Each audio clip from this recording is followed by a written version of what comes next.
सभी को नमस्कार और प्रणिपात। पिछली वीडियो में हमने पीजीटी कॉमर्स के बारे में डिस्कशन किया था। जैसे कि आप सबको ज्ञात है कि अभी निकट भविष्य में DSSB के भी पीजीटी के एग्ज़ाम आने वाले हैं। तो उसी सीरीज़ में आज पीजीटी हिस्ट्री का डिस्कशन मैं करूँगा। पिछले वीडियो में आपके जो रुझान और कमेंट हैं वे काफ़ी अच्छे आए थे। जो लोग नए जुड़े हैं उनसे भी मैं अनुरोध करूँगा कि आप चैनल को लाइक, शेयर और सब्सक्राइब ज़रूर कर लीजिए ताकि हर अपडेट आपको मिलती रहे। और जो व्यक्ति पहले से ही देख रहे हैं उनसे भी मेरा अनुरोध है कि उस व्यक्ति तक या उस प्रतियोगी छात्र तक इस वीडियो को पहुंचाए जिसको वास्तव में इसकी ज़रूरत है। तो चलिए डिस्कशन शुरू करते हैं। आपको पता है यहाँ टोटल 300 नंबर का पेपर आएगा, जिसमें 100 नंबर आपके जनरल पेपर के या पेपर फर्स्ट बोलते हैं जिसको। इसमें 5 सब्जेक्ट होते हैं आपके 20-20 नंबर के, और 200 नंबर का पेपर जो है वो आपका सब्जेक्ट स्पेसिफिक यानी कि हिस्ट्री का आएगा। हर सवाल 1 नंबर का होगा और एक ही पेपर लिया जाएगा। पहले 100 सवाल आपके जनरल पेपर के मिलेंगे, बाद के 200 सवाल आपके हिस्ट्री के पोर्शन के मिलेंगे या जिस सब्जेक्ट की आप तैयारी कर रहे हैं उस सब्जेक्ट के मिलेंगे। हिस्ट्री में या इतिहास में सबसे पहली समस्या या दिक्कत आपको ये आ रही है कि NCERT का क्या रोल है। सबसे कॉमन सवाल ये बन गया है। तो कोई आपको ये बोल रहा है कि NCERT की ज़रूरत नहीं है, बेस आपका बन चुका है, आप NCERT को छोड़ के दूसरी रेफरेंस बुक से तैयारी कीजिए। तो मैं कहूँगा ये भारी भूल साबित हो सकती है आपकी। आप 6ठी से लेकर 12वीं तक की जो इतिहास की NCERT है उसको ज़रूर पढ़िए, क्योंकि क्वेश्चन डायरेक्ट आने की संभावना है। उसके बाद आप किसी दूसरे काम या दूसरी बुक्स पर जाइए। अब दूसरी बात आती है कि NCERT को कैसे पढ़ा जाए, क्योंकि 6ठी से 12वीं तक भी कई किताबें हो जाती हैं आपके पास। जैसे 12वीं में भी इतिहास की एक किताब नहीं है आपके पास, 2-3 पार्ट में डिवाइड किया गया है उसको। ऐसे 11th में 10th में तो मटेरियल जो है वो काफ़ी ज़्यादा हो जाता है। छात्रों के सामने ये समस्या आती है कि NCERT को कैसे पढ़ा जाए। तो मैं बताऊंगा कि आपने ये कैसे कवर करनी है। पिछली बार जब HTET हुआ था हिस्ट्री लेवल 3 का और UGC नेट का पेपर हुआ था, तो वो दोनों एग्ज़ाम मैंने पहले ही प्रयास में क्रैक किए थे। तो कुछ आपके साथ उस ज्ञान को या एक्सपीरियंस को साझा करना ज़रूर चाहेंगे हम। 6ठी से 12वीं तक की जो पढ़नी है आपको, मैं एक बार बता देता हूँ आपको कि कैसे कैसे पढ़ना है। जैसे कोई भी NCERT आप उठाएंगे, मैं भी लेके आया हूँ एक NCERT आपके लिए, उसका देखते हैं हम। ये देखिए, ये क्लास 12th की NCERT है हिस्ट्री की। भारतीय इतिहास के कुछ विषय हैं, पार्ट 3 है ये, 2 पार्ट और भी हैं इसके। तो यहीं से शुरू कर लेते हैं एक बार। ये इसका इंडेक्स आपको पता ही होगा कि पहले जो कुछ लेसन हैं वे दूसरी NCERT में दिए गए हैं। तो ये चैप्टर 10 से शुरू होती है। ये देखिए, आपको क्या करना है, एक पेन या पेंसिल या मार्कर जो भी आप यूज करते हैं उसको अपने साथ रखिए और रीडिंग स्टार्ट कीजिए। जो बच्चे पूरा कर चुके हैं उनके लिए भी मैं बताऊंगा कि NCERT पूरी करने के बाद आपको क्या करना है। यदि NCERT आपने नहीं पढ़ी है तो ज़रूर पढ़िए, और कैसे पढ़नी है वो मैं दिखा देता हूँ एक बार आपको। ये देखिए,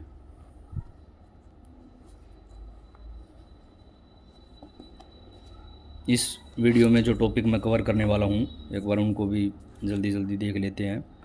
रोल ऑफ NCERT क्या होगा, NCERT कैसे पढ़नी है, नोट्स कैसे बनाने हैं आपको, 11th-12th के NCERT का क्या रोल है, ग्रेजुएशन और पोस्ट ग्रेजुएशन में आपने जो पढ़ा उसको सेलेक्टिव रीडिंग लेनी है या उसको छोड़ना है। फिर कुछ रेफरेंस बुक्स के बारे में पढ़ेंगे। आर्ट एंड कल्चर, कला और संस्कृति का जो पार्ट है उसके बारे में भी चर्चा करेंगे। फिर PYQ प्रैक्टिस बुक, इग्नू की किताबें, टीचिंग पेडागोजी।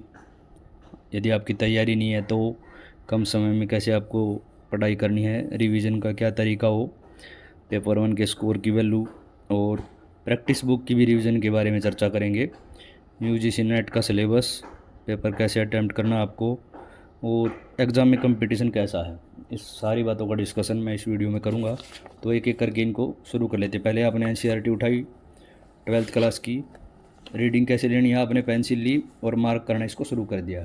अब मैं क्या करूँगा, पेंसिल से मैं निशान लगाता गया और इनके कुछ नोट्स वगैरह मैं नोट करता गया। ये देखिए, मैंने पेंसिल से मार्क किया इसमें और ये देखा कि मेरे लिए क्या इम्पोर्टेंट हो सकता है। पहला काम आपको यही करना है कि एनसीईआरटी की बुक्स उठाई और एक पेंसिल ले लीजिए, उससे मार्क कर लीजिए। मैंने जो तरीका अपनाया है वो ये है कि मैंने पेंसिल से इसको मार्क किया और दूसरी बार में दोबारा रीडिंग मैंने इसकी नहीं की, एक ही बार बहुत अच्छे से पढ़ लिया इसको। जो मेन मेन बातें थी वे मैंने पेंसिल से अंडरलाइन की और एक बुक या डायरी मैंने ले ली, उसमें फिर मैंने इसको नोट करना शुरू किया। दिखाते हैं कि कैसे नोट करते हैं। ये एक डायरी मेरे पास है, इसमें मैंने नोट करना शुरू किया था। ये मेरे खुद के ही बनाए गए नोट्स हैं और ये हो सकता है आपके लिए काफ़ी फ़ायदेमंद हो जाएं। ये देखिए, जैसे क्लास 12th की, और इसमें टॉपिक देखते हैं कि क्या बताया गया है। ये जो इस्तिमरारी बंदोबस्त है, स्थायी बंदोबस्त जिसको आप बोलते हो, उसके बारे में इस चैप्टर में डिस्कशन किया गया है। ये देखिए, एक बार यहाँ से शुरू कर लेते हैं कि 1793 में इसको शुरू कर दिया गया था और प्रत्येक ज़मींदार को एक निश्चित राशि देनी थी। इस साइड आ जाइए बेशक आप, ये कॉर्नवालिस का चित्र भी दिया गया है और इसके बारे में कुछ बताया भी गया है। तो मैंने ये जो बातें मेरे को इम्पोर्टेंट लगी ये मैंने पेंसिल से मार्क कर ली। अब मैं अपनी डायरी साथ लेके बैठा और ये देखिए, ये चीज़ें मैंने वहाँ से अपनी डायरी में उतार ली। ये देखिए, उसका जो ये कब बनाया गया था 1793 में, और 75% से अधिक जमींदारियाँ हस्तांतरित कर दी गई जो अपना राजस्व का भुगतान नहीं कर पाए थे। ये देखिए, इस साइड यहाँ से उठाया गया है ये, और ईयर मैंने यहाँ से ले लिया। तो ये पैसेज को या काम को थोड़ा छोटा करने का एक तरीका है। 1793 यहाँ से लिया गया और ये ज़मींदारी वाला जो पार्ट है वो यहाँ से लिख लिया गया। इसके बाद दिया गया जैसे छोटे किसान हैं वो यूमेन कहलाते थे, ये भी मैंने यहाँ नोट कर लिया। देख सकते हैं आप, हर पार्ट को मैं ऐसे ही पढ़ता गया और धीरे धीरे ऐसे ही आगे चलता गया। अब ये पार्ट काफ़ी बड़ा है और आपको पढ़ने में थोड़ा सा समय ज़रूर लगेगा, लेकिन दोबारा आप इसकी फिर से रीडिंग लेने लगेंगे तो तब तक एग्ज़ाम आ जाएंगे और आपका काम कवर नहीं हो पाएगा, रिवीजन नहीं हो पाएगी। एक जो टॉपिक है, कंसेप्ट है, वो यहाँ से भी उठा सकता है। जैसे ज़मींदारों की असफलता की क्या कारण थे, पहला, दूसरा, तीसरा, चौथा, ये सब अंडरलाइन कर लिए। हो सकता है वो वन लाइनर क्वेश्चन ना दे, थोड़ा अंडरस्टैंडिंग बेस्ड क्वेश्चन दे दे, तो आपको आंसर वहाँ से निकालने आने की समझ होनी चाहिए। ये देखिए, सारा कुछ मैं अपनी इस बुक में नोट करता गया और आगे चलता गया। देख सकते हैं आप, ये फ्रांसीसी बुकानन, आगे टॉपिक आएगा इसका।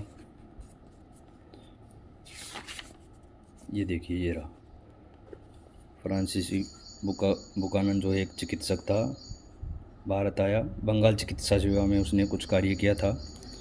ये देखिए, ये पूरा पैसेज मैंने 2-2.5 लाइनों में, 3 लाइनों में समेट दिया। और जब मैं रीडिंग करने के बाद दोबारा रिवीजन पे आऊँगा तो मैं एनसीईआरटी को नहीं उठाऊँगा और यहाँ से इसको बार बार रीडिंग करूँगा। बार बार रीडिंग करेंगे तो जो आपने पढ़ा है वो पक्का हो जाएगा और पेपर में आप भूलेंगे नहीं। ये टोटल मिला के देखते हैं तो कम से कम 432-30 पेज की किताब है और इसको मैंने बहुत थोड़े पेजेज में कवर कर लिया है। ऐसे किसी और पार्ट के बारे में दिखाता हूँ मैं एक बार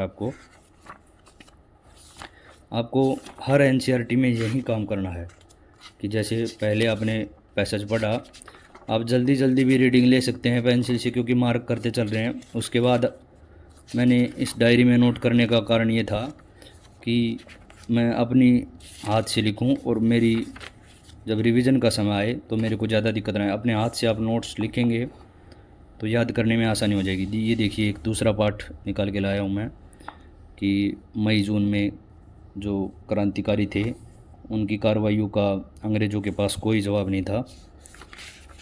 ये देखिए, फिर शाहमल के बारे में बताया गया है, बड़ौत परगना के शासक थे और मौलवी अहमदुल्ला के बारे में भी बताया गया।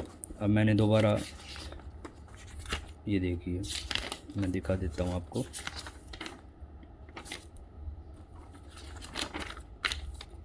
ये दूसरा पार्ट यहाँ से शुरू हो गया मेरा। ये देखिए, लेसन नंबर 2 लिखा मैंने। पहला पार्ट ऊपर ख़त्म हो गया था, कुछ मेन सेलेक्टेड पॉइंट लिखे मैंने। और एक बात और दिखा देता हूँ कि उस पूरे चैप्टर में मैंने केवल 51 पॉइंट्स बनाए हैं। वो वहाँ से आप पढ़ते, दोबारा रिवीजन करते तो बहुत सारा समय लग जाता। अब ये 51 पॉइंट्स 3 पेज में, 2 पेज में आपके आ जाएंगे और जल्दी जल्दी फिर इनको रिवाइज करने में आसानी हो जाएगी।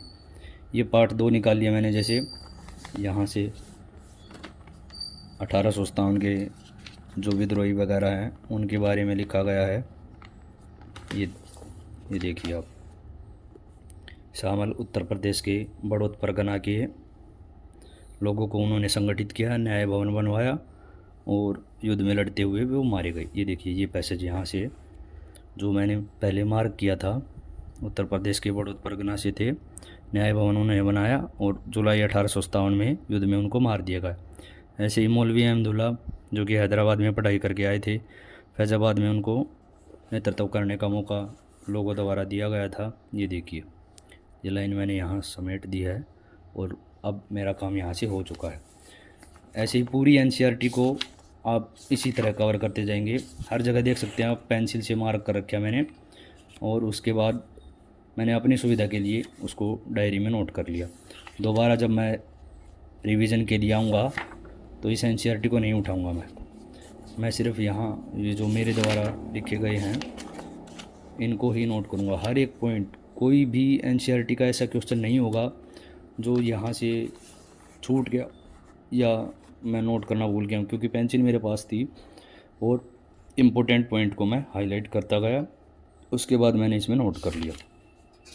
आपको भी कुछ ऐसे ही अपने नोट्स बनाने होंगे, आप कहेंगे तो मैं इनको प्रिंटेड फॉर्म में कन्वर्ट करवा के आपके लिए यही चैनल पे वीडियो डाल दूंगा। जैसा आप रिस्पांस देंगे वो बता देना मेरे को।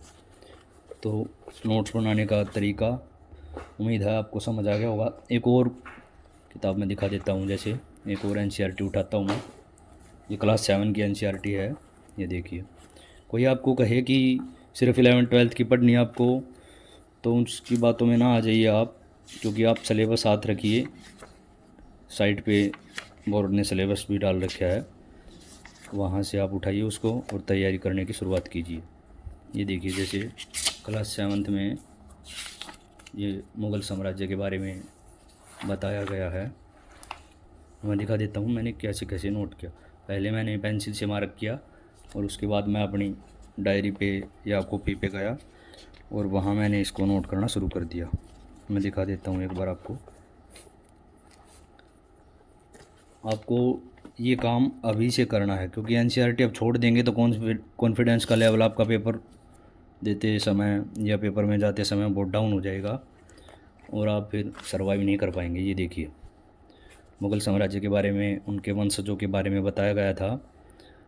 बाबर ने पहले भारत में मुग़ल साम्राज्य की नींव रखी थी और ये देखिए उसके उत्तराधिकारी जो थे उनके बारे में भी यहाँ बताया गया है और फिर मुग़ल सैन्य अभियानों के बारे में बताया गया है। ये देखिए, ये इसकी हेडिंग मैंने डाली कि माता की ओर से वे मंगोल चंगेज़ शासक, जो चंगेज़ खान था उसकी तरफ से, और पिता की तरफ से वे तैमूर के वंशज थे। तो ये मैंने यहाँ लिख लिया। ये देखिए कि माता की ओर से चंगेज़ और पिता की ओर से तैमूर के उत्तराधिकारी थे, जिसने 1398 में दिल्ली में कब्जा किया था। ये बात मैंने यहाँ लिख ली। उसके बाद मैंने 1-2 हेडिंग और बनाई है। ये देखिए आप, तैमूर, मीरन शाह, सुल्तान मुर्जा, अबू सिंह, ये सब मुग़लों के पूर्वज थे। बाबर के आने से पहले ये सब मुग़लों के पूर्वज थे, जो कहीं ना कहीं किसी न किसी क्षेत्र में राजा बन चुके थे। तो मैंने ये यहाँ नोट कर लिया। इसका एक कोड वर्ड भी बनाया मैंने, जैसे पहले अक्षर लेके और उसको यहाँ नोट कर लिया।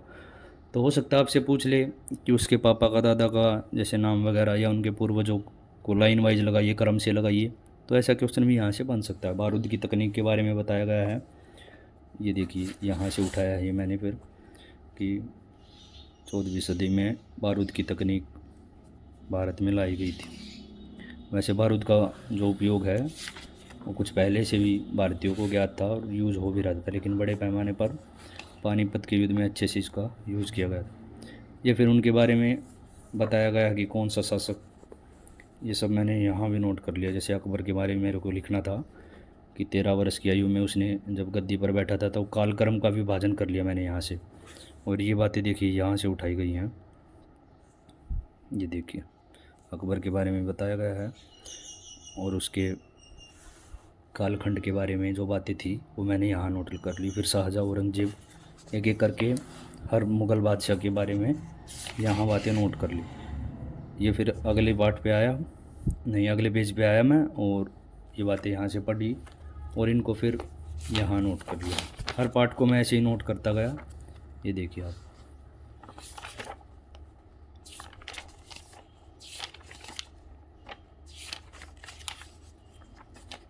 हर चैप्टर, हर एनसीईआरटी मैंने इसी तरह कवर कर दी। और अब यकीन मानिए ये जो डायरी उस समय जब मेरे को रिवीजन करनी थी तो मेरे लिए बहुत ज़्यादा सहायक साबित हुई, क्योंकि एनसीईआरटी का एक ढेर आपके सामने लग जाएगा और समस्या ये आएगी कि अब मैं रिवीजन कैसे करूं, क्योंकि पढ़ तो लिया आपने लेकिन सारी बातों को आप याद नहीं रख पाएंगे। तो जो इम्पोर्टेंट बातें लगे या आपको लगे कि मैं उनमें से कुछ भूल रहा हूँ, उसको ऐसे ही नोट करते चलिए। तो इस सवाल का उम्मीद है आपको जवाब मिल गया होगा कि एनसीईआरटी कैसे पढ़नी है और उसके नोट्स कैसे बनाने हैं। अब जो क्लास 11th और 12th की एनसीईआरटी का रोल है मैं बता देता हूँ, क्योंकि प्रवक्ता लेवल का पेपर है, ये पोस्ट ग्रेजुएट टीचर का है। 11th 12th आपको स्कूल में फिर पढ़ानी पड़ेगी, तो उनके कुछ क्वेश्चन आने की संभावना बहुत ज़्यादा है। 11th 12th तो आपको मस्ट करनी है, रट के घोल के आपको पी जाना है, इसको इग्नोर बिल्कुल नहीं करना। मेरी सलाह फिर से कहूँगा, 6ठी से लेकर 12वीं तक की एनसीईआरटी इतिहास की पुस्तकों को उठाइए।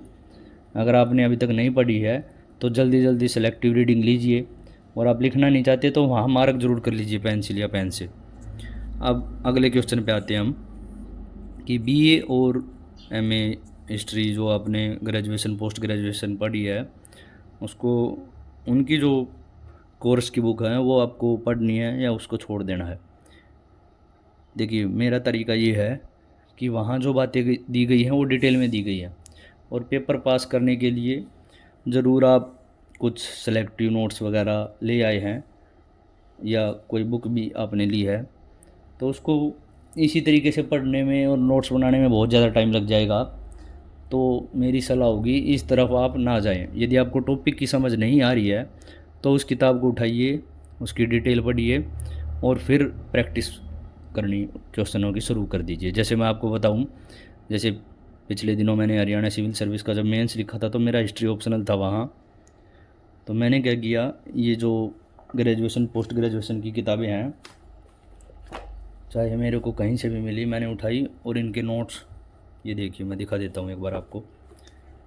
जैसे ये 1857 से 1950 के भारत के बारे में बताया गया है, और ये बीए पार्ट 2 यानी कि सेकंड ईयर की बुक है। ये देखिए इसमें सब कुछ बहुत डिटेल से दिया गया है, लेकिन यहाँ आपको एमसीक्यू टाइप के क्वेश्चन मिलेंगे, तो इस तरह पढ़ना थोड़ा बहुत ज़्यादा समय देने वाली बात हो जाएगी और समय आपके पास है नहीं। इसमें क्या करता था मैं कि क्योंकि वहाँ लिखने के लिए क्वेश्चन आ रहे थे तो इनमें से जो बड़े क्वेश्चन थे उनसे फिर मैं अपने नोट्स बना लेता था। तो ये नॉलेज गेन करने के लिए बहुत अच्छी किताबें हैं, लेकिन सारा आप रिवाइज नहीं कर पाएंगे और पेपर आ जाएगा और फिर रिवीजन रह जाएगी आपकी। इसके भी मैं बता देता हूँ कि अगर आप बनाना चाहें तो नोट्स कैसे बनाने हैं।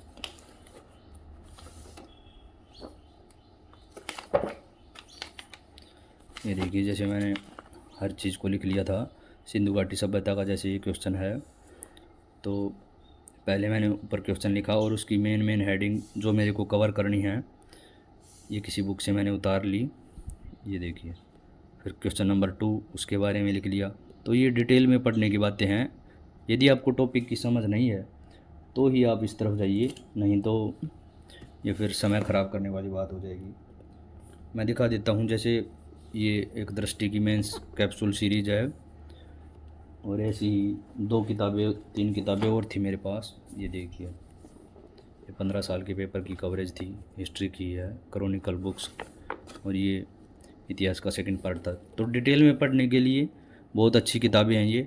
यहाँ से मैंने किया, क्वेश्चन उठाया, हेडिंग दी उसकी, और इसमें से जो मेरे को अच्छा लगा मैंने वो एक A4 शीट पे नोट कर लिया। ये देखिए, ये हर चैप्टर के मैंने ऐसे ही कला और संस्कृति का टॉपिक है, जैसे 17वीं शताब्दी में मुग़ल साम्राज्य है, अकबर के बारे में है, कुतुबुद्दीन ऐबक, दिल्ली सल्तनत, 14वीं शताब्दी, पूर्वी भारत, दक्षिणी भारत, हर विषय के ऐसे ही डिटेल नोट्स तैयार कर लिए। तो पेपर आया जब तो मैं इन किताबों की तरफ फिर दोबारा नहीं गया, मैंने रिवीजन की तो अपने इन्हीं नोट्स से की।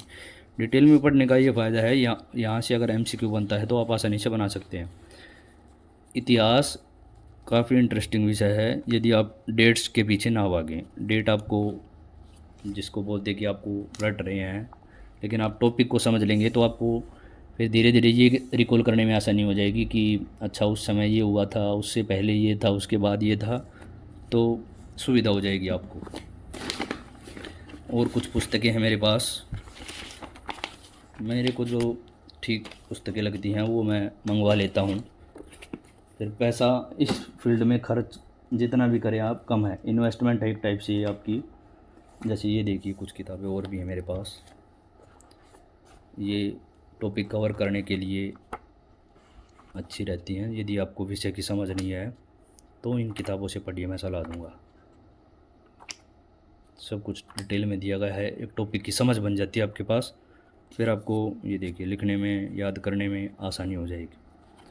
और कुछ किताबें हैं जैसे ये एक और MDU की बुक है, ये सब कुछ डिटेल में दिया गया है। पढ़ते पढ़ते आपको बहुत समय हो जाएगा, तो इतना डिटेल में पढ़ने की फिर आपको आवश्यकता भी नहीं है, क्योंकि वहाँ आपसे लिखवाया नहीं जा रहा है, MCQ पे टिक मार्क करना आपको। सब कुछ डिटेल में दिया गया है। बहुत सारी किताबें ऐसी कई टॉपिक के बारे में लेके आया हुआ है, लेकिन इस समय वो पढ़ने का कोई तात्पर्य बनता नहीं है। जैसे यूरोप का इतिहास दिया गया है, तो सब कुछ अच्छे से जो टॉपिक आपको रेफरेंस बुक में या NCERT में ना मिले और आपको सिलेबस में वो टॉपिक मिल जाए और इनके साथ मैच हो जाए, तब मैं कहूँगा कि आप इन बुक्स पर ज़रूर आइए। इसी पर्पज़ के लिए मैंने रखी थी, अदरवाइज़ MCQ के पर्पज़ से ये किताबें उपयोगी नहीं है। कुछ और भी जैसे आप पढ़ते हैं एग्ज़ाम के समय में, वे टेस्ट पेपर भी रखे हैं मेरे पास। ये देखिए, जैसे ये सिर्फ एग्ज़ाम के पॉइंट ऑफ व्यू से लिखे गए हैं। तो जब मेंस लिखना होता है या सब्जेक्टिव पेपर आपको देना होता है, तो यहाँ से सीधे क्वेश्चन याद कीजिए आप और उनके छोटी छोटी हेडिंग बना लीजिए, फिर आपको याद करने में आसानी हो जाती है।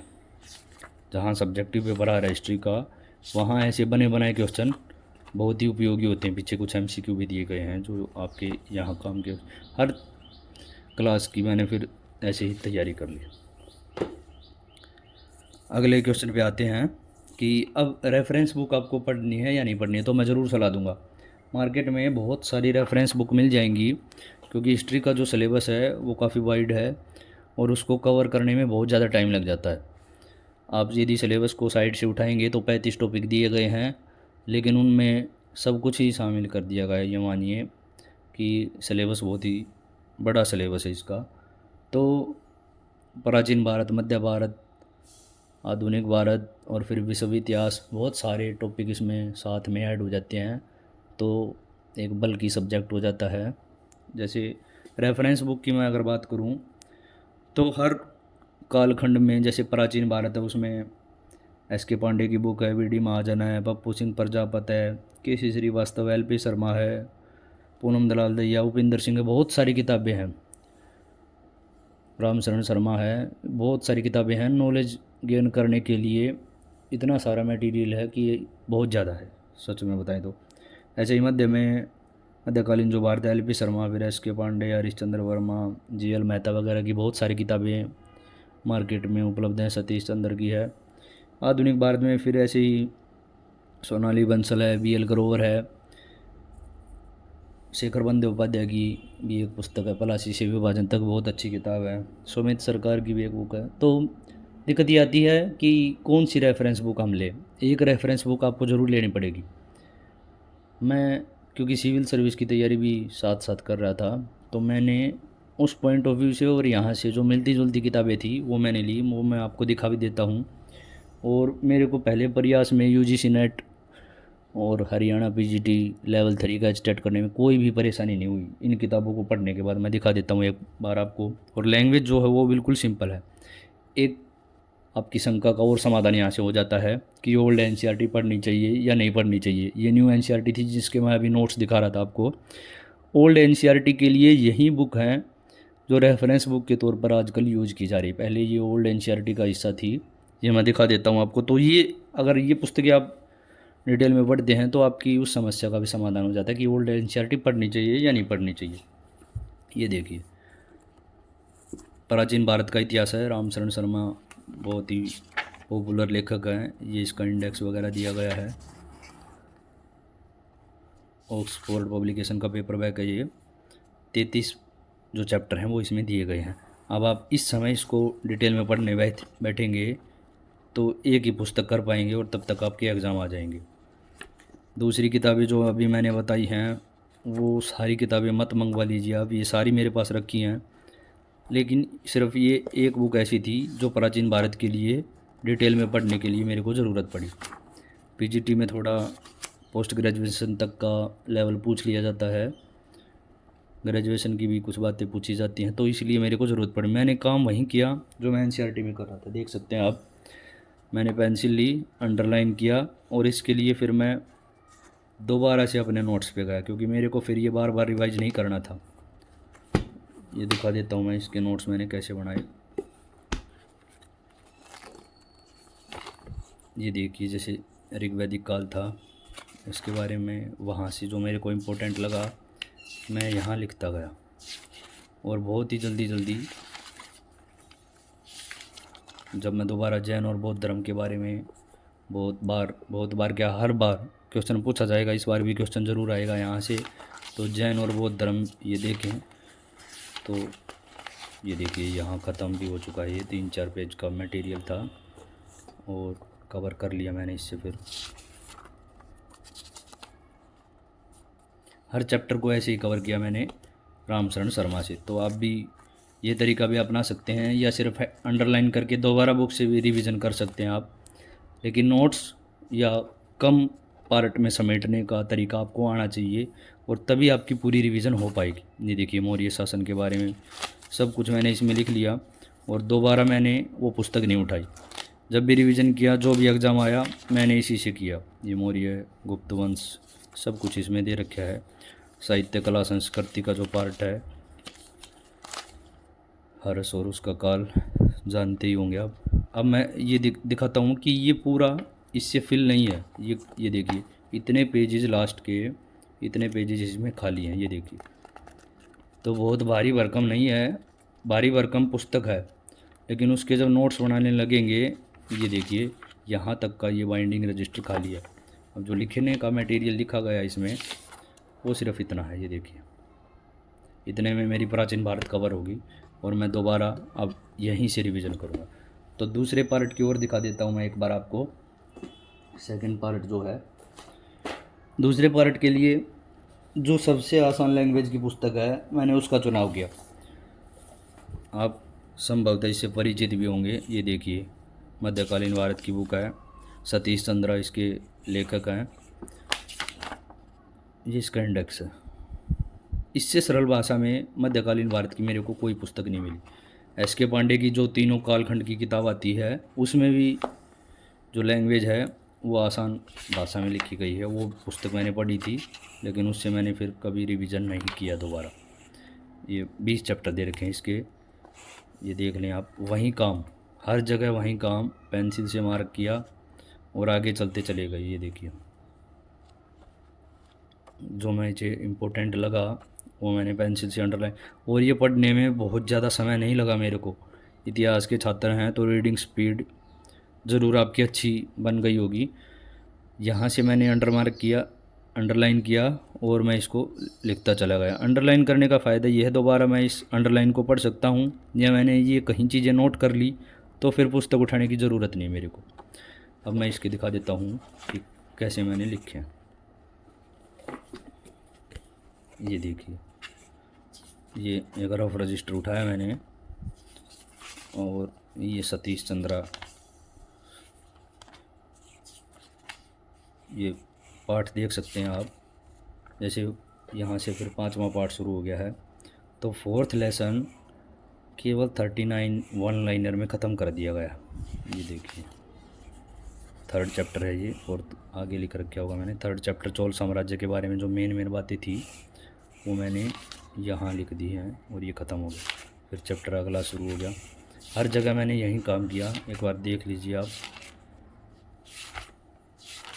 डिटेल में पढ़ने का फिर अपना मज़ा ही कुछ और है कि जब आप पेपर देने जाएंगे तो कॉन्फिडेंस लेवल बहुत ऊंचा मिलेगा आपको, और यही बातें सिलेक्शन दिलवाती हैं। यदि आपका कॉन्फिडेंस लेवल डाउन चला गया कि मेरी तैयारी नहीं है, तो ये मान के चलिए आपका सिलेक्शन खतरे में है, फिर नहीं होगा आपका सिलेक्शन। सारा साइकोलॉजी का या दिमाग का गेम है ये कि आप चीज़ों को कैसे कर पा रहे हैं। अब इस पुस्तक की जो पेजों की संख्या है ना, वो मैं दिखा देता हूँ। सतीश चंद्रा की जो बुक है 360-62 पेजेस की किताब है ये, और ये एक रफ रजिस्टर में ख़त्म कर दी मैंने। ये देखिए एक रफ रजिस्टर, ये पूरा भरा भी नहीं है, इतने पेजेस इसमें खाली भी हैं। अब मैं दोबारा इसकी मैंने कम से कम 4-5 बार रिवीजन की है। ये देखिए, तो कोई क्वेश्चन यहाँ से छूटने की संभावना नहीं है। सब कुछ जो उसमें मेरे को लगा कि ये एग्ज़ाम के पॉइंट ऑफ व्यू से इम्पोर्टेंट है वो मैंने लिख दिया। और ये फ़ायदा आप किसी सिविल सर्विस एग्ज़ाम का प्री देंगे तब आपको नज़र आएगा कि इस तरह के वन लाइनर या मेन कंसेप्ट के नोट्स बनाने के क्या फ़ायदे हैं। अब तीसरे पार्ट पे आता हूँ मैं। रेफरेंस बुक का जो तीसरा पार्ट है वो आज के लिए आज से काफ़ी इम्पोर्टेंट है, क्योंकि आधुनिक भारत का जो पोर्शन है हर एग्ज़ाम में वो ज़्यादा पूछा जाता है। तो इसके लिए मैंने 2 किताबें रेफ़र की थी, और एक किताब के तो मैंने सिर्फ ये देखिए ये 2 किताबें हैं। पहली तो विपिन चंद्रा की है, आधुनिक भारत का इतिहास है। इसके मैंने नोट्स नहीं बनाए क्योंकि मेरे पास समय नहीं था, लेकिन पढ़ने के लिए आधुनिक भारत की इससे इंटरेस्टिंग बुक नहीं मिलेगी आपको। काम मैंने वहीं किया, पेंसिल लेके बैठ गया और 4-5 दिन 6 दिन में ये मैंने पूरी पढ़ डाली। जो मेरे को इम्पोर्टेंट लगा मैंने पेंसिल से मार्क कर लिया, और दोबारा मेरे को जब रिवीजन करनी थी और मेरे पास समय कम था तो फिर मैंने सिर्फ पेंसिल से जो अंडरलाइन किया गया है उसी को पढ़ा। पूरी पुस्तक फिर मेरे को पढ़ने की ज़रूरत नहीं पड़ी। इसके नोट्स मैंने नहीं बनाए क्योंकि एग्ज़ाम जब सिर पे था तो जल्दी से मैंने इसको कवर कर लिया। मैं ये चाहता था कि कोई बात अगर दूसरी रेफरेंस बुक से छूट जाती है तो इससे कवर हो जाएगी। ये पहले पुरानी एनसीईआरटी का हिस्सा हुआ करती थी यही बुक। अब मैं दिखा देता हूँ कि दूसरा सोर्स ये मैंने सिर्फ अंडरलाइन के लिए और इस बात के लिए कि मेरा कोई पॉइंट छूट ना जाए इसलिए यूज़ की थी, अदरवाइज़ मैंने ये बुक उठाई थी। ये बहुत ही मोटी पुस्तक है, सिविल सर्विस के लिए सबसे ज़्यादा पॉपुलर है आधुनिक भारत की, और यहाँ पीजीटी एग्ज़ाम्स के लिए भी उतनी बहुत सारी पुस्तकें आती हैं। लेकिन ये मैं दिखा देता हूँ इस पुस्तक की खासियत क्या है। इसमें जो चैप्टर हैं, क्योंकि आधुनिक भारत बहुत इम्पोर्टेंट पॉइंट हो जाता है, ये लिखी ही एग्ज़ाम पॉइंट ऑफ व्यू से की गई है। ये आपके इंटरेस्ट के कारण नहीं लिखी गई है कि आप हिस्ट्री में इंटरेस्ट लें। फैक्ट कवर करने का और कंसेप्ट कवर करने के लिए पर्पज़ के लिए ये बुक पढ़ी जाती है। आपका इंटरेस्ट हिस्ट्री में नहीं है तो आपको ये एक बोरिंग किताब लगेगी। 840 पेज की पुस्तक है ये देखिए। अब इसका क्या किया मैंने, पेंसिल से अंडरलाइन भी कर रखे हैं और जो लिखा है वो भी मैं दिखा देता हूँ। इसके नोट्स मैंने फिर से एक बाइंडिंग रजिस्टर लिया और ये इतनी मोटाई है इसकी और इतने पेज इसके खाली मैं दिखा देता हूँ। ये पेजेस इसके खाली हैं। एक 800 पेजेस की पुस्तक और एक बाइंडिंग रजिस्टर आधा भरा हुआ, बस ये खाली है, आधे से भी कम। ये इतने पेज में इसको निपटा दिया गया है। देखते हैं कैसे।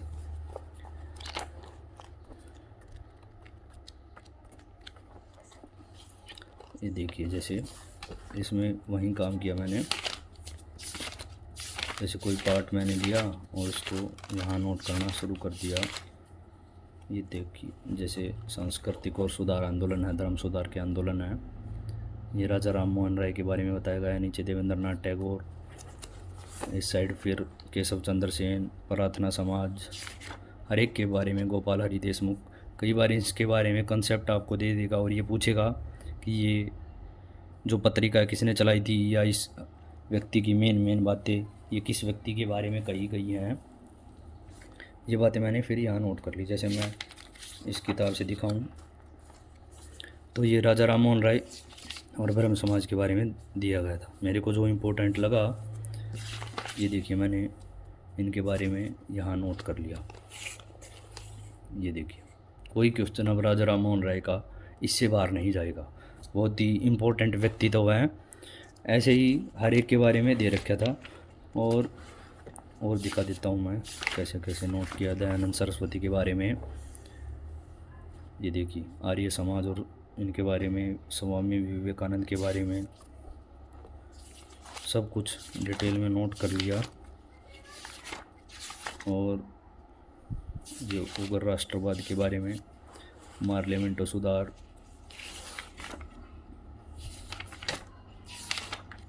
लखनऊ समझौता, कैसे कैसे सरकारें बनती, और ये गांधी जी का चैप्टर जैसे चंपारण है, फिर अहमदाबाद मिल, खेड़ा सत्याग्रह के बारे में सब कुछ नोट करता चला गया मैं इसमें। क्रांतिकारी आंदोलन है, कैबिनेट मिशन। जब ये पूरी पुस्तक मैंने पढ़ ली और इसको इसमें उतार दिया मैंने, तो दोबारा मैंने कभी स्पेक्ट्रम नहीं उठाई उसके बाद। स्पेक्ट्रम बहुत ही बड़ी बुक है, ये पॉकेट साइज बुक लगती हैं, ये देखिए आप। लेकिन इसमें जो पेजेस की संख्या वो बहुत ज़्यादा है, और मैंने इसका मटेरियल आधे से भी कम बाइंडिंग रजिस्टर में समाप्त कर दिया। अब मैं जब रिवीजन करता हूँ, जब भी मैं इस स्पेक्ट्रम की बुक को नहीं उठाता हूँ। बच्चों को डर लगता है इतनी मोटी मोटी पुस्तकें पढ़ने से, लेकिन जब आप उसके अंदर का मटेरियल देख चुके हैं, अंदर से उसके निकल गए आप, तो फिर सुविधा हो जाती है कि मन में ये होता है अब कोई क्वेश्चन मेरा बाहर नहीं जाएगा। तो ये 3-4 रेफरेंस बुक थी। एक पोर्शन और बच जाता है कि विश्व इतिहास का पॉइंट कहाँ से कवर करें। तो विश्व इतिहास के लिए मैं एक अलग पुस्तक थी मेरे पास, आर्य कंपटीशन टाइम की। इसमें डिटेल में दिया गया है, ये इसका इंडेक्स है। हो सकता है कुछ विश्व इतिहास के टॉपिक इससे छूट जाएं, लेकिन बहुत मोटी किताबें विश्व इतिहास की पढ़ने से अच्छा है सेलेक्टेड पढ़ें आप। एक अरविंद भास्कर की भी किताब आती है वर्ल्ड हिस्ट्री की, वो भी काफ़ी अच्छी किताब है। इसमें देख लेते हैं कैसे कैसे दिखा। इसमें हर पॉइंट इस प्रकार से कवर किया गया है, और ये बहुत कम पेजेस की पुस्तक है, जल्दी से वर्ल्ड हिस्ट्री को आपको कवर करा देगी। फिर भी एक सलाह मैं दूंगा वर्ल्ड हिस्ट्री के बारे में, यदि और आप डिटेल से पढ़ना चाहें और आपके पास समय है तो कोई यूट्यूब से मैराथन ले लीजिए आप। मैराथन से ये होगा कि फिर समझ बन जाएगी आपके कंसेप्ट की। इसमें पेजेस जो हैं वो 207-8 के आसपास हैं। ये देखिए, पतली सी बुक है, और वर्ल्ड हिस्ट्री का पोर्शन मेरा यहाँ से कंप्लीट कर लिया मैंने। तो रेफरेंस बुक हो चुकी हैं। अब मैं अगले क्वेश्चन की तरफ पढ़ता हूँ। हाँ, कि आर्ट और कल्चर क्योंकि इतिहास का हिस्सा बन जाते हैं। कई जगह अलग पेपर आता है इसका, जैसे आप यूपीएससी या किसी स्टेट पीसीएस का एग्ज़ाम देते हैं तो वहाँ, ये देखिए मैं फिर से ये सलाह दूंगा कि आप सेलेक्टेड ही पढ़िए। ये 11th क्लास की फाइन आर्ट की बुक है, ऐसे ही 12th क्लास की ले लीजिए आप। वही तरीका मैंने आर्ट एंड कल्चर यानी कि कला और संस्कृति के लिए अपनाया। ये देखिए, इसके बारे में पढ़ के और मैंने पेंसिल से अंडरलाइन कर लिया, और इसके फिर A4 साइड शीट में मैंने नोट्स बना लिए।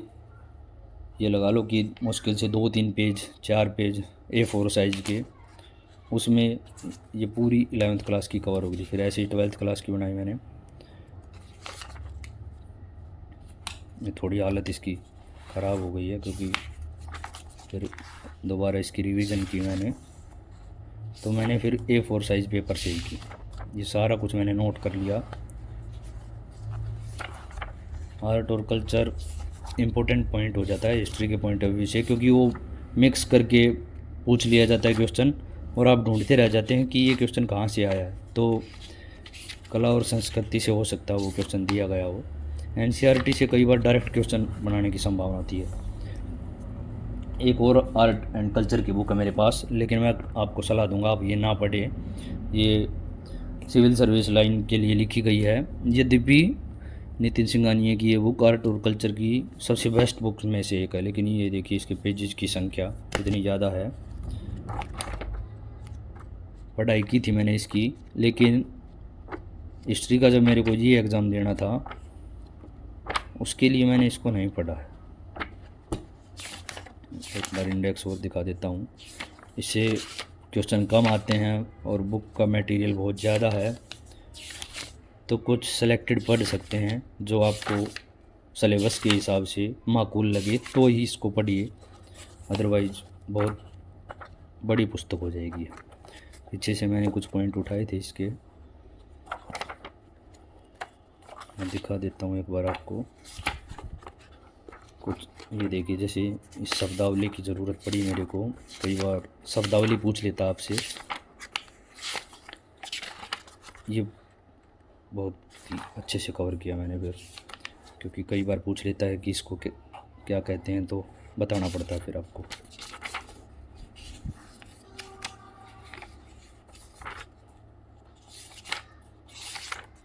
तो इससे सेलेक्टेड ही पढ़िए, पूरा इसको पढ़ने की ज़रूरत यहाँ पीजीटी लेवल के एग्ज़ाम के लिए ज़रूरत नहीं है इसकी। तो 11वीं और 12वीं के एनसीईआरटी लीजिए, आर्ट और कल्चर का पॉइंट वहाँ से कवर हो जाएगा आपका। अब प्रैक्टिस बुक और टेस्ट जो कि मार्केट में अलग अलग नाम से बेचे जाते हैं, ऑनलाइन टेस्ट की भी भरमार हुई पड़ी है। मैं दिखा देता हूँ कि क्या क्या आपके पढ़ने के लायक है। बहुत सारी टेस्ट बुक और प्रैक्टिस बुक हैं। सबसे पहले जो आपको पढ़नी है, और यदि मेरे से पूछा जाए कि एक ही प्रैक्टिस बुक बताइए आप, तो मैं इसकी सलाह दूंगा आपको। 14,258 ऑब्जेक्टिव टाइप क्वेश्चन है, 2022-23 का संस्करण है, यूथ कंपटीशन टाइम की ये बुक है। और सब कुछ देख लीजिए, इसका इंडेक्स बहुत ही अच्छे से कवर किया गया है। ये देखिए क्वेश्चन का फॉर्मेट इसमें यहाँ कैसे दिया गया है। ऑब्जेक्टिव टाइप के क्वेश्चन है जो टीजीटी पीजीटी या यूजीसी नेट के एग्ज़ाम में पेपर आए हैं, और फिर नीचे उनकी डिटेल में व्याख्या भी दी गई है। ये देखिए, नेट के एग्ज़ाम के लिए मेरे लिए बहुत उपयोगी पुस्तक साबित हुई थी ये, और मैंने भी यूट्यूब से रिव्यू देख के ही इसको परचेज़ किया था। तो आप कोई भी किताब मंगवाएं तो उसका एक बार यूट्यूब से रिव्यू वगैरह देख लें, ताकि आपके पैसे फिर वेस्ट ना जाएं। मेरे को इससे ज़्यादा उपयोगी प्रैक्टिस बुक नहीं मिली। और बहुत सारी बुक्स आती हैं, जैसे परीक्षा वाणी की भी आती है, बौद्धिक प्रकाशन की है मेरे पास, लेकिन ये हर लेवल के लिए मेरे को बहुत ही काबिल पुस्तक लगी। आप भी देखिए, गलतियों की संख्या बहुत कम है और इसमें, और सब कुछ बहुत डिटेल में समझाया गया है। थोड़ी मोटी बुक है, लेकिन टेस्ट या प्रैक्टिस के लिए मेरे हिसाब से इससे बेटर बुक नहीं मिलेगी आपको। 928 पेजेस हैं इसमें, और सारी बुक MCQ फॉर्मेट में है। वर्ल्ड हिस्ट्री के भी जो क्वेश्चन थे वे भी इसमें मिल जाएंगे, लेकिन उतनी ज़्यादा मात्रा में नहीं दिए गए होंगे। ये देखिए, शोध के क्वेश्चन भी कई बार पूछ लेते हैं, और विश्व इतिहास के भी कुछ पेजेस इसमें दिए गए हैं, 885 से लेकर 928 तक। यहाँ आपको थोड़ी मेहनत करने की ज़रूरत पड़ेगी, क्योंकि क्वेश्चन की संख्या ये थोड़ी कम है। तो ये मेरी सलाह ये होगी, ये टेस्ट बुक या प्रैक्टिस बुक आप ज़रूर लीजिए। एक दूसरा प्रैक्टिस पेपर और दिखाता हूँ आपको।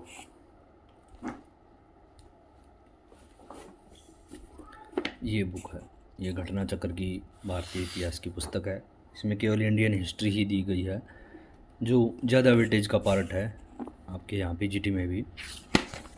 ये लिखी तो civil service point of view से है, लेकिन उसकी उपयोगिता यहाँ भी उतनी ही है। ये देख लीजिए आप एक बार, ये इसके टॉपिक हैं।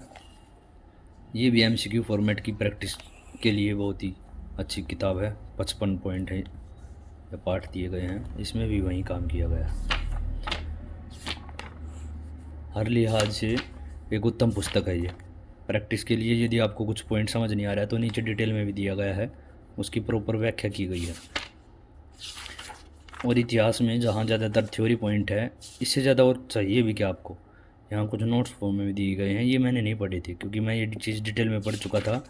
इसका पर्पज़ लाने का सिर्फ ये था कि ज़्यादा से ज़्यादा MCQ की प्रैक्टिस करूँ। इतिहास जैसे कि आपको पता है कि जो बीत चुका है उसको इतिहास कहते हैं सरल भाषा में, और नया क्वेश्चन बनने की संभावना बहुत ही कम मानी जाती है क्योंकि किसी न किसी एग्ज़ाम में तो वो रिपीट हुआ ही होगा। उत्तर प्रदेश में, बिहार में, हरियाणा में, झारखंड में, छत्तीसगढ़ में, जहाँ भी कहीं इतिहास के क्वेश्चन बनाए गए होंगे वो घुमा फिरा के डायरेक्ट इनडायरेक्ट वो क्वेश्चन ज़रूर आया होगा। ये मेरे को काफ़ी बेनिफिशियल पुस्तक लगी, तो मैंने क्या किया, इसमें जो चीज़ें मुझे नहीं आई वे मैंने अंडरलाइन या मार्क कर ली, और फिर मैंने एक A4 साइज़ की शीट ली। ये देखिए, घटना चक्कर, मध्यकालीन भारत हेडिंग डाली मैंने, और सब कुछ इसका वन लाइनर मैंने, जो मेरे को कन्फ्यूजिंग लग रहा था या मेरे को मुश्किल लग रहा था या जो मैं भूल जा रहा था या जो मेरे को नहीं आता था, वो बातें मैंने इसमें, ये देखिए, फिर मैंने इसमें लिख दी ये बातें। अब जब मैं रिवाइज़ करने जाऊंगा तो मैं दोबारा घटना चक्कर नहीं उठाऊंगा, मैं यहीं से बार बार इनको रिवाइज़ करूंगा। और ये देखिए, ये 199 वन लाइनर में मैंने पूरी घटना चक्कर, जो कि पेजों का अंदाज़ा आप लगा लीजिए, 736 पेज की किताब है ये देखिए, वो सब कुछ मैंने 200 पॉइंट्स में कवर कर दिया। लेकिन मैंने लिखा वहीं जो मेरे को कन्फ्यूजिंग लग रहा था या मेरे को इम्पोर्टेंट लगा या मेरे दिमाग से निकल जा रहा था बार बार, वो मैंने चीज़ें इस पे लिख ली और फिर मैंने इसको यहाँ स्टेपल कर लिया। अब मैं जब भी, मान लिया कहीं आप ट्रैवल भी कर रहे हो सकता है कुछ लोग सर्विस कर रहे हों, तो यदि आप यात्रा कर रहे हैं तो भी ऐसे पेजेस को आप बार बार रिवाइज़ भी कर सकते हैं। बुक ले जाना एक भारी भरकम काम हो जाता है, इन 4-5 पेजेस को ले जाइए और शाम तक इसको फिर रिवीजन करके ले आइए। इससे अच्छी बात नहीं हो सकती कि बार बार इसको रिवाइज़ किया जाए। 10 पुस्तकों को एक बार पढ़ने की बजाय एक पुस्तक को 10 बार पढ़िए, बहुत अच्छा रहेगा आपके लिए। तो ये दूसरी प्रैक्टिस बुक थी। अब एक ऐसी किताब दिखाता हूँ मैं आपको कि जो कहीं आपसे पिछला पोर्शन छूट गया है या आपकी तैयारी नहीं है और आपको जल्दी जल्दी सब कवर करना है और डिटेल में भी हो, तो ये एक पुस्तक आपके लिए है। आ रही कंपटीशन टाइम की इंडियन हिस्ट्री के लिए, ये देखिए 1950 तक की है, ये इसका सिलेबस है जो कंटेंट इसमें दिया गया है। ये देखिए,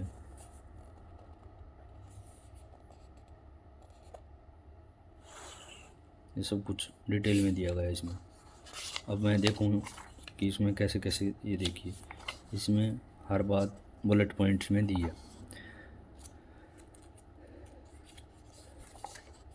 बहुत सारी और भी किताबें आती हैं, जैसे एक किताब आती है मार्केट में पप्पू सिंह प्रजापत की। इतने ज़्यादा फैक्ट दिए गए हैं कि बहुत ज़्यादा, वो इतने आप रिवाइज नहीं कर पाएंगे ना आपके ध्यान में रहेंगे। तो वहाँ से, और नोट्स की फॉर्म में है इसी की तरह, रिवीजन नहीं करेंगे तो फिर दिक्कत आ जाएगी आपको। आपका बेसिक क्लियर हो तभी उस प्रकार की पुस्तकों को आप उठाएं। बहुत ज़्यादा कंटेंट दे रखा है, सभी किताबों का मिक्स करके दे रखा था उस बुक में। लेकिन हिस्ट्री थोड़ा कहानी की फॉर्म में आपको बताया जाए तो ज़्यादा अच्छे से दिमाग में रहती है आपके। जैसे अगर मैं बताऊं, प्लासी की लड़ाई 1757 में हुई थी और सिराजुद्दौला और अंग्रेज़ आमने सामने थे, तो आप हो सकता है इन बातों को थोड़े दिन में भूल जाएं, लेकिन मैं उसका सारा डिटेल प्रक्रम बताऊं आपको, मीर जाफ़र तक की स्टोरी सुनाऊं आपको कि कैसे कैसे, या काल कोठरी की घटना, इस बारे में भी बताऊं आपको, तो वो चीज़ें आपको याद रहने की संभावना ज़्यादा होती है। और हिस्ट्री इसीलिए पढ़ा जाता है कि इंटरेस्ट का विषय है, डेट्स आप पर थोपी जाएंगी, चाहे आप बच्चे हों चाहे आप बड़े हों, तो आप जल्दी रिकॉल दिमाग नहीं कर पाएगा, भूल जाएंगे आप। इसीलिए हिस्ट्री बोरिंग सब्जेक्ट में लेते हैं, लेकिन मेरी माने या मेरे पॉइंट ऑफ व्यू से इससे इंटरेस्टिंग सब्जेक्ट मेरे को तो लगता नहीं कोई है। उसके बाद PYQ इन पुस्तकों में दिए गए हैं, ये सारे पिछले वर्ष के क्वेश्चन उठाए गए हैं और PYQ रिपीट होने की संभावना बहुत ज़्यादा हो जाती है। अब और अगली बात पे आते हैं, क्या इग्नू की जो किताबें हैं वो पढ़नी चाहिए या नहीं पढ़नी चाहिए। तो मैं कहूँगा जो हिस्टोरियोग्राफी का जो पार्ट है या किसी थिंकर के विचार हैं, जैसे आप सिलेबस देखेंगे तो वेस्टर्न पॉलिटिकल थिंकर भी दिए गए हैं, वो पोर्शन आप पॉलिटिकल साइंस की किताब से कवर करें और भी अच्छा रहेगा आपके लिए। आप सिलेबस देखेंगे तो इसमें ये चीज़ें मेंशन है, रिसर्च मेथडोलॉजी के बारे में भी पूछा गया है। तो वे टॉपिक जो आपको अदर बुक्स में नहीं मिल रहे हैं, रेफरेंस बुक में भी NCERT में नहीं मिले और सिलेबस में वो टॉपिक हैं, तो इग्नू की बुक से आप सर्च कर सकते हैं उसको। UGC नेट के लिए जैसे एक पुस्तक यहाँ पढ़ी जाती है वो भी पढ़ सकते हैं आप। इग्नू की पुस्तकें काफ़ी डिटेल में लिखी गई हैं और बेहतरीन कंटेंट दिया गया उनमें भी। एक चीज़ और दिखा देता हूँ मैं कि जो घटना चक्र का मॉडर्न इंडिया का पार्ट है वो देखिए, वो भी मैंने ऐसे ही कवर कर रखा है एक बाइंडिंग रजिस्टर में। जैसे मध्यकालीन भारत को मैंने A4 शीट के 3-4 पार्ट में निपटा दिया था। ये आधुनिक भारत मैंने यहाँ भी नोट किया था, लेकिन स्पेक्ट्रम से मेरी समझ बहुत अच्छी हो गई थी, तो फिर मैंने घटना चक्र की सिर्फ MCQ की प्रैक्टिस की। ये उसके आधुनिक भारत के नोट्स बनाए ज़रूर थे मैंने। ये देखी वो बातें जो मेरी NCERT में छूट गई थी, रेफरेंस बुक में रह गई थी और मेरे को इम्पोर्टेंट लगी, तो मैंने फिर घटना चक्र के मेन पॉइंट संविधान सभा के बारे में यहाँ नोट कर लिया। उसके बारे में कोई भी टॉपिक देखिए आप, सब अच्छे से नोट्स के फॉर्म में लिखा गया है। एक बात और मैं कहूँगा, जैसे आप कुछ बातों को छोड़ देते हैं कि ये मान के कि ये चीज़ें इतनी इम्पोर्टेंट नहीं हैं, एक गलती ये भी जैसे 7th क्लास की NCERT है, जहाँ ये चैप्टर ख़त्म होता है वहाँ कुछ कालक्रम वगैरह जैसी चीज़ें दी गई होती हैं, उन चीज़ों को भी आप रिवाइज कीजिए। इससे क्या होगा मैं दिखा देता हूँ एक बार, 12th की में भी हो सकते हैं ये पॉइंट, और NCERT की कई बुक्स में देखा था मैंने इनको। एक मिनट में दिखा देता हूँ आपको। और जो मैंने अपनी डायरी में नोट्स बनाए NCERT की किताबों के, उसमें भी मैंने ये चीज़ें फिर मेंशन की कि यहाँ से पढ़ना बेनिफिशियल इसमें हो सकता है। ये देखिए ये चीज़ें आप छोड़ देते हैं कई बार। ये कुछ रेफरेंस दे रखे हैं, हो सकता है क्वेश्चन यहाँ से निकाल लिया जाए। ये देखिए जैसे कुछ बातें आप छोड़ते चले जाते हैं। ये HCS परी का सवाल था 2-3 साल पहले, यहाँ से इनके ईयर वगैरह और ये सूफी संत पूछे गए थे।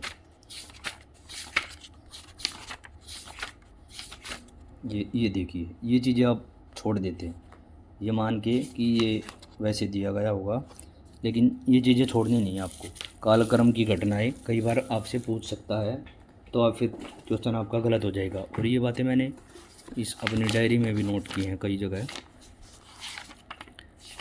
क्योंकि क्वेश्चन आता है फिर आप छोड़ के चले जाते हैं तो और बच्चों के फिर आपसे आगे निकलने की संभावना है। ये देखिए जैसे ये सारे कालक्रम के नीचे या कालक्रम के साथ कुछ बातें दी गई थी, तो मैंने ये भी नोट कर ली कि ये किताबें किस राइटर द्वारा लिखी गई हैं। PGT में निश्चित रूप से ये बातें आपके लिए उपयोगी साबित हो सकती हैं। ये देखिए काल रेखा के बारे में भी, गजपति राज्य के बारे में लिखा गया है, तो लास्ट पेजेस को आप इग्नोर ना करें जहाँ कालक्रम और राइटर वगैरह की बातें दी गई हैं। चलिए एक और बात आती है कि जो प्रैक्टिस पेपर के लिए क्या कोई और किताब है। ये देखिए एक और NCERT का सार संग्रह है, ये पूरी NCERT का सार संग्रह है। हिस्ट्री का अलग से भी सार संग्रह आता है, ये देखिए ये दे रखा है इसमें। लेकिन यदि आप सीरियस होकर तैयारी नहीं कर रहे हैं या समय नहीं मिल पा रहा आपको, तो ही इस टाइप की किताबों पर जाइए। अदरवाइज़ ये इसलिए लिखी गई हैं कि जो आपका 20 नंबर का GK का पोर्शन आ रहा है उस पॉइंट ऑफ व्यू से ये किताबें लिखी गई हैं, ना कि आपका PGT एग्ज़ाम क्रैक कराने के लिए। ये अगर आप इतिहास की मंगाना भी चाहे तो मैं दिखा देता हूँ ये किस फॉर्मेट में लिखी गई है। ये देखिए इस तरह से लिखी मिलेगी आपको। इसमें सब कुछ कवर किया गया है। हिस्ट्री वाली में सिर्फ हिस्ट्री कवर की गई होगी। एनसीईआरटी आप पढ़ चुके हैं, प्रैक्टिस सेट आप लगा चुके हैं, तो इस प्रकार की पुस्तकों की आपको ज़रूरत नहीं है। जीके जीएस के लिए इस प्रकार की किताबों का यूज़ होता है। अब टीचिंग पेडागोजी के बारे में आते हैं। ये जो मेथडोलॉजी है, 20 नंबर का साइकोलॉजी का पार्ट है, वो मैं पीजीटी कॉमर्स के जो वीडियो है उसमें डिटेल से डिस्कशन कर चुका हूँ। आप इस पोर्शन के बारे में प्ले लिस्ट में जाइए, इसी चैनल पे वो डाला गया है, और यहाँ से ये 20 नंबर का जो पार्ट मैंने बहुत अच्छे से डिटेल में बताया था, ये पोर्शन वहाँ से देख लीजिए। आप किसी भी स्ट्रीम से आप पीजीटी पेपर देने वाले हैं तो ये 20 नंबर जो लास्ट के हैं वे कॉमन रहेंगे। ये पोर्शन आप वहाँ से ज़रूर देखिए। एक और टेस्ट या प्रैक्टिस बुक ये भी आती है, अरिहंत की है, लेकिन इसकी मोटाई देखेंगे आप तो बहुत ही भारी भरकम बुक है।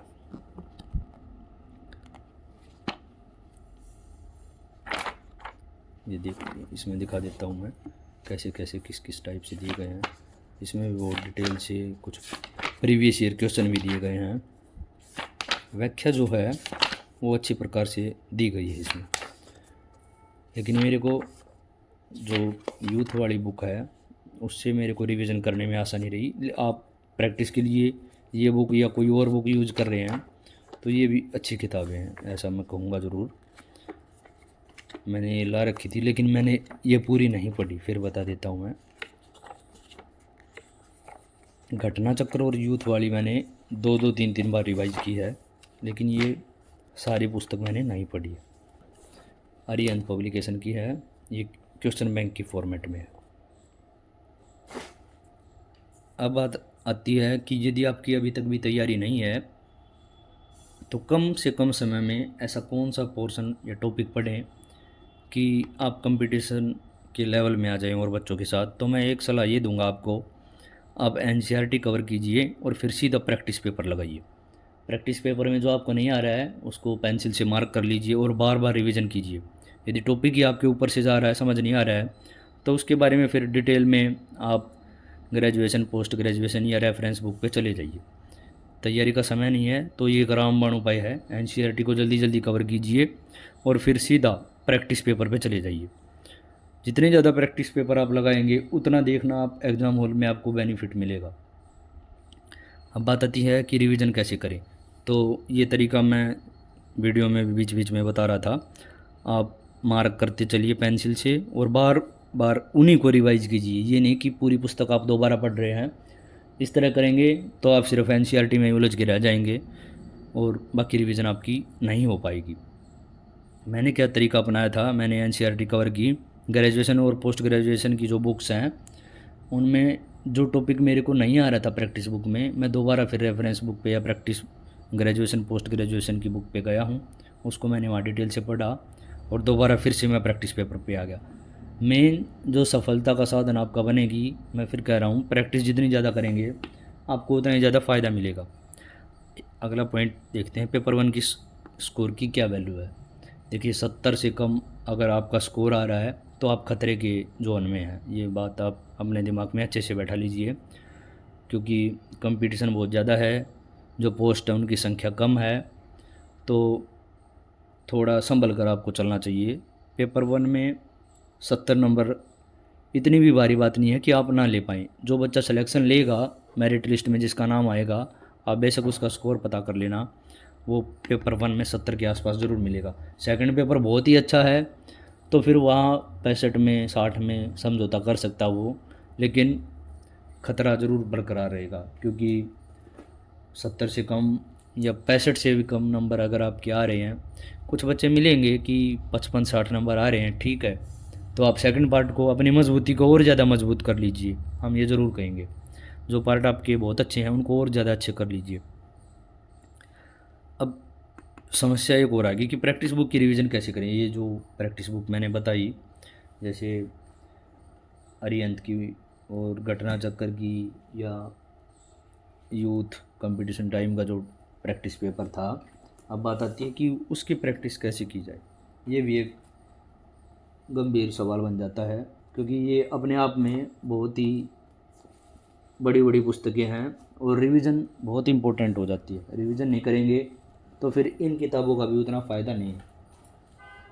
मैं दिखा देता हूँ आपको रिवीजन कैसे करनी है एक बार। जैसे ये बुक थी, मैंने दिखाया था आपको घटना चक्र की। इसमें क्या करना था आपको, जो क्वेश्चन आपको नहीं आ रहा है वो पेंसिल से मार्क कर लिया आपने और आगे चलते चले गए। जो आ रहा है उसको छोड़ दिया, उसके बारे में मैंने कुछ नहीं लिखा, ये देखिए ना, कहीं मैंने टिक कर रखा है। ऐसे ही पूरी किताब में जो क्वेश्चन आपको ना आए वो मार्क करते चले गए आप। ये देखिए जो नहीं आ रहा आपको मार्क करते चले जाएं और पूरी बुक से निकल जाएं एक बार। जब पूरी बुक पढ़ लेंगे आप तो क्या होगा, जब ये क्वेश्चन जो आपको आते हैं ये दोबारा नहीं देखेंगे आप, समय बच जाएगा आपका। फिर सिर्फ इन्हीं क्वेश्चनों को पढ़ेंगे आप। इसे दोबारा रिवीजन में आधे से भी कम समय लगेगा आपको। इन्हीं की फिर बार बार रिवीजन कीजिए आप। जब पेपर की डेट नज़दीक आ जाएगी तो यही तरीका अपनाएं आप, इससे रिवीजन में सहायता मिल जाएगी आपको। इसका भी रिवीजन मैंने ऐसे ही कर रखा है, जो मेरे को नहीं आए मैंने पेंसिल से मार्क कर लिए, ये देखिए। और दोबारा जब मैं रिवीजन पे आया तो मैंने सिर्फ इन्हें जो अंडरलाइन या मार्क किए हुए पॉइंट थे इन्हीं को पढ़ा। यहाँ से आप नोट्स ना बनाइए, बहुत ज़्यादा टाइम लग जाएगा आपका। यहाँ से डायरेक्ट पढ़िए आप, जो क्वेश्चन नहीं आया उसको आप जैसे मार्क कर लीजिए, फिर उसकी व्याख्या पढ़िए। व्याख्या भी आपकी समझ से बाहर है तो आप रेफरेंस बुक या ग्रेजुएशन पोस्ट ग्रेजुएशन की किताबों पर जाइए, अदरवाइज़ मार्क करते चलिए और पूरी बुक से निकल जाइए। फिर दोबारा जब रिवीजन लेने आएँ तो इन्हीं मार्क किए हुए क्वेश्चन को दोबारा पढ़ें, क्योंकि यही आप भूले थे या आपने गलत किया था। तो रिवीजन का सबसे बेस्ट तरीका यही हम बताना चाहेंगे आपको। यूजीसी नेट का सिलेबस क्या पढ़ना चाहिए, रिवाइज करना चाहिए। देखिए आप हिस्ट्री की लाइन में हैं और तो ये मान के चलिए सिलेबस बहुत भारी मात्रा में आपके पास। कोई क्वेश्चन हो सकता है हिस्ट्री के जो नेट का सिलेबस है वहाँ से उठा लिया जाए, फिर आप बहाना नहीं कर सकते कि सर मैं तो नेट का सिलेबस नहीं पढ़ के गया था। वे सारी बातें जो अभी तक ये बताइए, रेफरेंस बुक, एनसीईआरटी, सब बातें वहाँ भी इंक्लूड हैं। एक नज़र आप रिवीजन पे ज़रूर मारिए। आप पूरा डिटेल में ना पढ़ पाएँ तो ऐसी पुस्तक ले लीजिए जो यूजीसी नेट के हिसाब से लिखी गई है और उसके PYQ ज़रूर लगाइए आप। बेशक आप डिटेल में ना पढ़ें, उसके PYQ लगाने का ये फ़ायदा है, ज़्यादा से ज़्यादा आपकी प्रैक्टिस हो जाएगी। कोई नया क्वेश्चन मिले तो उसको अंडरलाइन या मार्क कर लीजिए और फिर उसकी एक बार और रिवीजन ले लीजिए। अब बात आती है पेपर कितना और कैसे अटैम्प्ट करें, तो ये सबका अपना व्यक्तिगत मामला है। मेरी कोशिश ये रहती थी कि मैं ज़्यादा से ज़्यादा पेपर अटैम्प्ट करूं, क्योंकि पेपर मेरा छूटा तो आपका सिलेक्शन ये मान के चलिए आप दौड़ से बाहर हो सकते हैं। वहीं सिलेक्शन आपका ख़तरे में पड़ जाएगा यदि आपका पेपर छूट जाता है। नेगेटिव मार्किंग है ये मान लिया, लेकिन पेपर छूट जाना हो सकता है वहाँ और भी इजी क्वेश्चन मिल जाए आपको, स्कोर आपका बढ़ जाता। और कई बच्चे इसी वजह से प्रतियोगी दौड़ से बाहर हो जाएंगे कि उनके लास्ट में कुछ क्वेश्चन छूट गए थे, और तब और भी ज़्यादा आपको अफसोस होगा कि वे क्वेश्चन बहुत ही आसान थे। तो पेपर नहीं छोड़ के आना आपको। मैं क्या करता था, दो ऑप्शन भी अगर मैं एलिमिनेट कर पा रहा हूँ, उसका कुछ बैकग्राउंड हिस्ट्री में या रेफरेंस जानता हूँ तो मैं मार्क कर देता था। इतना रिस्क मैं ज़रूर ले लेता था कि दो ऑप्शन मैंने एलिमिनेट कर दिए, दो में मेरे को डाउट है तो उनमें से एक तो आंसर पक्का है, ये तो मेरे को फिक्स हो गया। तो यहाँ थोड़ा रिस्क मैं ले लेता था।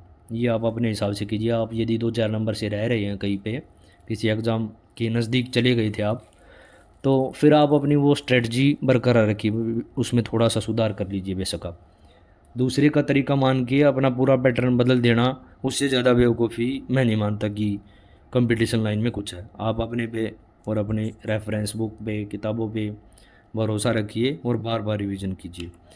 और डिमोटिवेशन भी हो जाता कई बार, लगता है इतने ज़्यादा बच्चे पेपर देंगे और सीटें इतनी कम हैं तो मेरा ही सिलेक्शन क्यों हो। तो ये बात मेरे को बताइए कि अभी आपका सिलेक्शन नहीं हो रखा है, अभी कौन सा आप सिलेक्टेड हैं, तो खोने के लिए कुछ नहीं है आपके पास।